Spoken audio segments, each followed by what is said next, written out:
तो आज मैं आप लोगों को क्लास 10 साइंस में जो चैप्टर नंबर फर्स्ट है उसमें ऑक्सीकरण अभिक्रिया और ऑक्सीकारक के बारे में समझाऊंगा। और साथ ही साथ जो है मैं ऑक्सीकरण अभिक्रिया और ऑक्सीकारक पहचानना भी इसमें बताऊंगा। किस तरीके से आप पहचानेंगे कि कोई अभिक्रिया ऑक्सीकरण अभिक्रिया है और ऑक्सीकरण अभिक्रिया है तो उसमें पाया जाने वाला ऑक्सीकारक कौन होगा।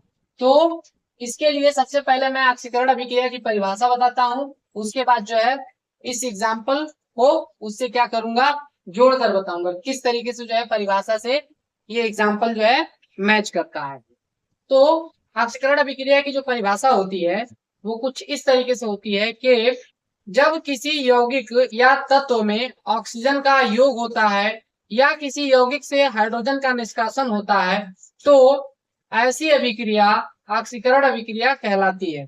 तो ये हो गई इसकी क्या डेफिनेशन ऑक्सीकरण अभिक्रिया की, और ये रहे उसके एग्जाम्पल।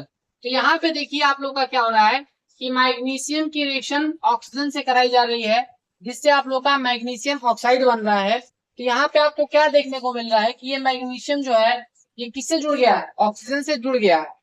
यहाँ पे ऑक्सीजन जुड़ चुका है तो ये जो अभिक्रिया है ये क्या कहलाएगी, ऑक्सीकरण अभिक्रिया कहलाएगी। दूसरा एग्जांपल मैंने यहाँ पे लिया है, यहाँ पे CH4 है और इसका रिएक्शन मैं किससे करा रहा हूँ, ऑक्सीजन से। इस वाली कंडीशन में भी क्या होगा, आप लोग देखिए कि यहाँ पे जो तत्व है कार्बन वहां पे जो है सिंगल नहीं है, इसलिए इसमें क्या जुड़ा हुआ है, ऑक्सीजन जुड़ा हुआ है।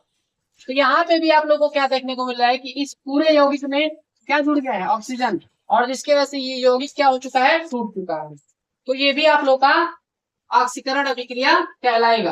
अब दूसरा सवाल है कि ऑक्सीकारक किसे कहते हैं, ये कैसे पता चलेगा। तो ऑक्सीकारक उसे कहा जाता है जो किसी तत्व या यौगिक को ऑक्सीकृत करता है।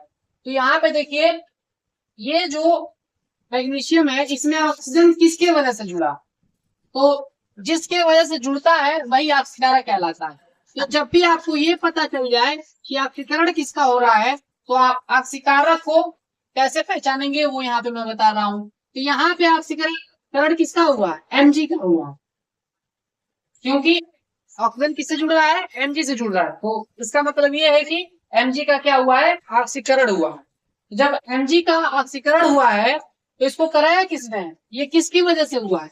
अगर ये ऑक्सीजन नहीं होता O2 गैस तो वो इसके अंदर नहीं जुड़ता, तो ये जो है आप लोगों को देखने को नहीं मिलता।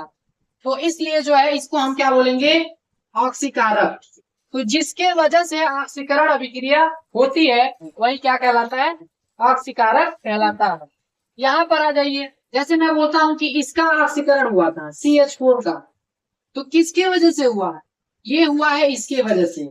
तो अगर आपको ये पता चल जाए कि ऑक्सीकरण किसका हो रहा है तो उसको छोड़कर जो आप लोग को अभिकारक दिखेगा उसको आप क्या मानेंगे, ऑक्सीकारक मान लेंगे। तो यहाँ पे दोनों में आप लोग को क्या है, O2 जो है वो ऑक्सीकारक के रूप में देखा जाएगा। तो जब भी आप लोगों से ऐसा प्रश्न पूछा जाएगा तो आप लोग को सबसे पहले क्या जानने की कोशिश करनी है कि किसका ऑक्सीकरण हो रहा है।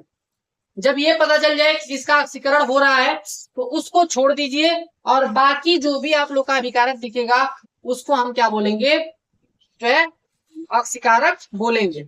ये सिर्फ और सिर्फ जो है जब अभिकारक 2 होंगे तभी तक ये लागू होगा, वरना जो है अगर 2 से 3 हो गए तो वहां पे जो है कंफ्यूजन क्रिएट हो सकता है। लेकिन अगर आप इतना ध्यान रखते हैं तो आप लोग 10th लेवल के लिए बहुत ही जो है ये बेनिफिशियल। तो मुझे उम्मीद है कि आपको जो है वीडियो अच्छा लगा होगा। Thank you guys.